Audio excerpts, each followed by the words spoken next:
I had a friend, this guy Tom Knox. He's a professional skateboarder, and he asked me to design his skateboard for Santa Cruz. And when I did that, I got some other gigs doing other skateboards, and I ended up working as an illustrator for the skateboard industry for 5 or 6 years. And then I got into animation.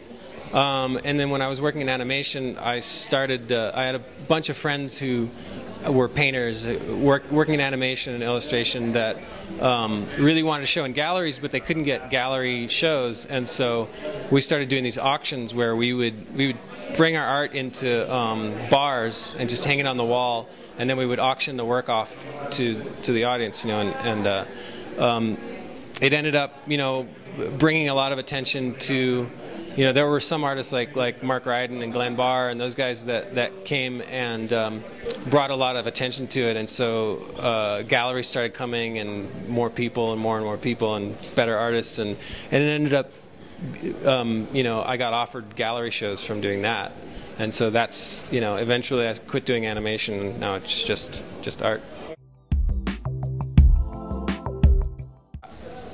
You know, I've tried to define it at different times in my career, but because it changes so much, the definitions become irrelevant. You know, like at one time, somebody said it was Baroque modernism, which was very fitting for what I was doing at the time. And then as it changed, it didn't make sense anymore. And so, you know, I try not to worry about it. You know, try not to define it, but I just do, you know, whatever I feel comfortable with, and it defines itself, hopefully. When I did Vapor and Ether, it was a very intense emotional time. It was a lot of, like, you know, relationship falling apart and a lot of things falling apart, and at that time, I think the biggest change in my career probably happened because I started to make my work very, very personal.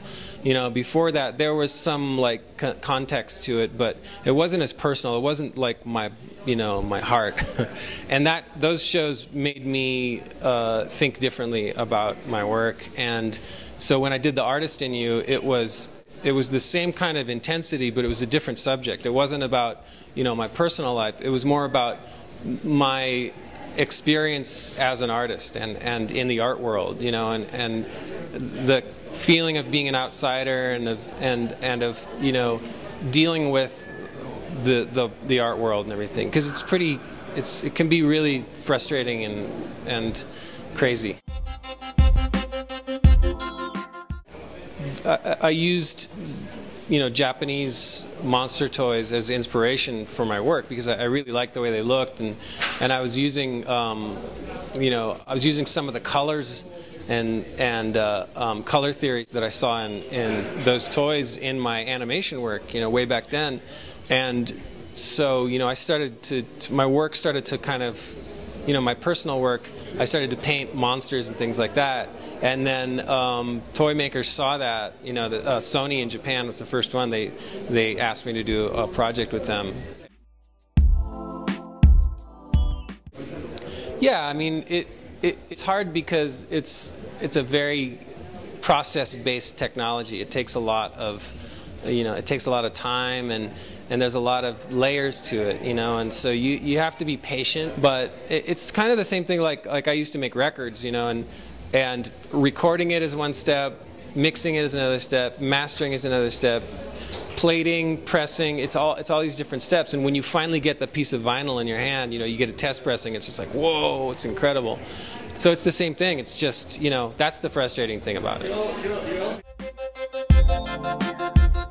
I would say the big Pollard figure, because I sculpted it myself, and then I worked with Kyoka Aikida from Gargamel, and he cleaned it up. And actually, that was the first toy that I ever came out with, was the small version. And so when I did a big version, it was like, you know, this was like my baby. So I'm working on a couple of things that I wish I could tell you about, but I can't. But I'm working on, you know, big paintings and a lot of bronze sculptures and I'm talking to a couple of museums in the United States about doing shows with them. I'm working on projects that I love and waiting for really perfect things,